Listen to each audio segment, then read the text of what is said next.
حضور نے فرمایا آؤ میں تمہیں پچھلے زمانے کے ایک ایماندار نوخیز ولی اللہ کی بات سناؤں۔ پچھلے زمانے حضور نے فرمایا پچھلے زمانے میں ایک بادشاہ جادو کے زور پہ حکومت کرتا تھا۔ جب وہ ایک جادوگر اس نے رکھا ہوا تھا تو جادوگر اس کو جادو بتاتا، وہ جادو کے زور پر حکومت کرتا۔ جادوگر بوڑھا ہو گیا تو کہنے لگا بادشاہ کوئی نوجوان میرے پاس بھیج دے، اب میں بوڑھا ہو گیا ہوں، میرا پتہ کوئی نہیں کب مر جاؤں۔ ایک نوجوان کی ڈیوٹی لگائی، بڑا زیرک سمجھدار، اپنے رعایا میں سے چن کے جو ذہین فطرت مزاج بچہ تھا وہ اس نے لگایا۔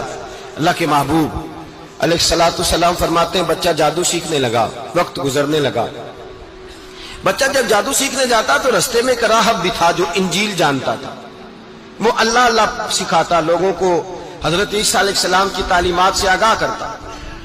اس نے دیکھا کہ یہاں بھی لوگ اکٹھے ہیں تو وہ بچہ اس راہب کے پاس بھی اٹھنے بیٹھنے لگا۔ اب جب اس کے ساتھ اس کی گفتگو بڑھنے لگی تو اس کو باتوں میں لذت آنے لگی۔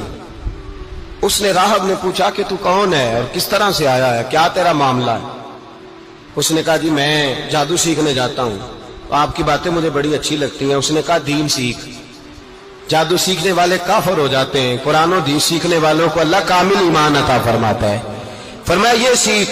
بچہ بیٹھنے لگا، اس کے پاس آنے لگا، باتیں دل میں گھر کرنے لگی۔ ایک وقت آیا کہ مسلمان ہو گیا، اور مسلمان کیسے ہوا؟ بچہ کہتا ہے میں تجربہ کر کے ہوا۔ اب میں تھوڑا سا وقت جادوگر کے پاس بھی جاتا اور باقی سارا وقت وہاں بیٹھتا۔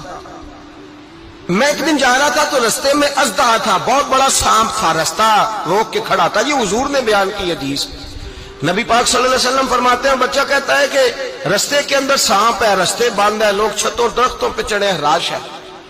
کہتے چھوٹا سا روڑا میں نے اٹھایا تو میں نے کہا اللہ اگر جادوگر سچا ہے تو اسے مار دے۔ چھوٹا سا روڑا میں نے پھینکا، اژدہا کوئی نہ مرا۔ پھر چھوٹا روڑا اٹھایا، میں نے کہا اللہ اگر وہ عالم سچا ہے تو اسے مار دے۔